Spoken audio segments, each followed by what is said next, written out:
সুধী দর্শক শ্রোতা, আজ 14 এপ্রিল 2010 বুধবার। বাংলাদেশের জাতীয় সংবাদ মাধ্যমসমূহে প্রকাশিত সংবাদসমূহের উল্লেখযোগ্য অংশ নিয়ে সম্পাদিত অ্যানালগ নিউজ রুমে স্বাগতম। দক্ষিণাঞ্চলীয় জেলা ভোলার তজুমউদ্দিন ও লালমোহনে উপনির্বাচনকে সামনে রেখে বিরোধী দলীয় নেতাকর্মীদের উপর আওয়ামী লীগ ক্যাডারদের সহিংসতা অব্যাহত রয়েছে। আইন শৃঙ্খলা রক্ষাকারী প্রশাসনের অস্বাভাবিক নীরবতার সুযোগে বিএনপি নেতাকর্মীদের উপর ক্ষমতাসীন লোকজনদের লাগাতার হামলার মুখে বিরোধী দলীয় প্রার্থী নির্বাচন বর্জন করার আশঙ্কায় সংবাদ ছেপেছে প্রথম আলো, সমকাল, কালের কণ্ঠ, আমাদের সময় সহ অন্যান্য পত্রিকা। সারা দেশে ক্ষমতাসীন লোকজনদের বেপরোয়া টেন্ডার সন্ত্রাসের লাগাম টেনে ধরতে পুরোপুরি ব্যর্থ হয়েছে আওয়ামী মহাজোট সরকার। সাধারণ ঠিকাদারদেরকে টেন্ডার কার্যক্রমে অংশ নিতে বাধা প্রদান, হুমকি প্রদর্শন ও মারধর করার পাশাপাশি টেন্ডার ছিনতাই করে নিয়ে যাচ্ছে আওয়ামী লীগ দলীয় টেন্ডারবাজরা। ভাগবাটোয়ারার দ্বন্দ্বে নিজেরাই সংঘর্ষে জড়িয়ে পড়ছে কোথাও কোথাও। ময়মনসিংহ, খুলনা, কুমিল্লা, গাজীপুর ও রংপুরে সরকারদলীয় লোকজনদের টেন্ডার সন্ত্রাসে খবর ছেপেছে সমকাল, ভোরের কাগজ, আমার দেশ ও মানবজমিন। চট্টগ্রাম বিশ্ববিদ্যালয়ে আওয়ামী ছাত্রলীগের অরাজকতা, রংপুর কারমাইকেল কলেজে ছাত্রলীগ নেতাদের অবৈধ ভর্তি বাণিজ্য এবং ঢাকা বিশ্ববিদ্যালয়ের লম্পট ছাত্রলীগ কর্মীরা একজন নিরীহ সাধারণ ছাত্রকে বেধড়ক মারধর করার খবর ছেপেছে যথাক্রমে আমাদের সময়, যুগান্তর এবং প্রথম আলো।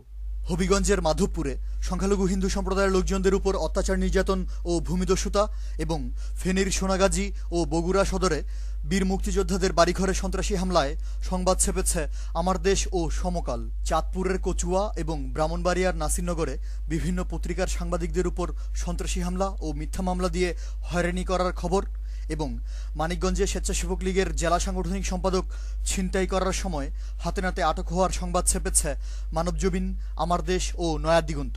মৌলভীবাজারের কমলগঞ্জ, জেলা শহর বগুড়া ও কক্সবাজারের উখিয়া ও সদরে ক্ষমতাসীন লোকজনদের বেপরোয়া দখলবাজি, ভূমিদস্যুতা এবং বনজ সম্পদ লুটপাটের খবর ছেপেছে সমকাল, মানবজমিন ও প্রথম আলো। পার্বত্য জেলা খাগড়াছড়ি এবং কক্সবাজারের মহেশখালীতে আওয়ামী লীগ সন্ত্রাসীদের বেপরোয়া চাঁদাবাজি, চট্টগ্রাম ও বরগুনায় আইনশৃঙ্খলা পরিস্থিতির মারাত্মক অবনতি এবং প্রধানমন্ত্রীর ব্যয় ও প্রভাবশালী মন্ত্রী খন্দকার মোশাররফের সন্ত্রাসী বাহিনীর হাতে প্রাণনাশের আশঙ্কায় ফরিদপুরের আওয়ামী লীগ দলীয় লোকজন, মুক্তিযোদ্ধা এবং জনপ্রতিনিধিরা বিক্ষোভ সমাবেশ করার খবর ছেপেছে আমাদের সময়, প্রথম আলো, আমার দেশ ও জয় দিন।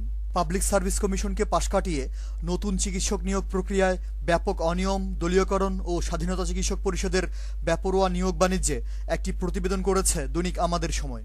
গার্মেন্টসের ঝুট ব্যবসার নিয়ন্ত্রণ এবং একক আধিপত্য বিস্তারকে উপলক্ষ করে ছাত্রলীগ ক্যাডাররা রাজধানীর শ্যামলীতে নিজ দলীয় একজন নেতাকে গুলি করে হত্যা করার সংবাদ ছেপেছে আজকের সবগুলো পত্রিকাই।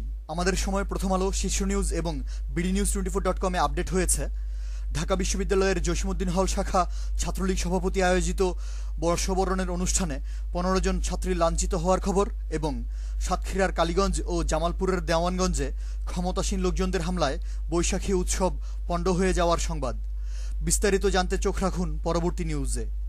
অ্যানালগ নিউজ আজ এ পর্যন্তই। পরবর্তী নিউজ শোনার আমন্ত্রণ জানিয়ে আজকের মতো বিদায়। ধন্যবাদ।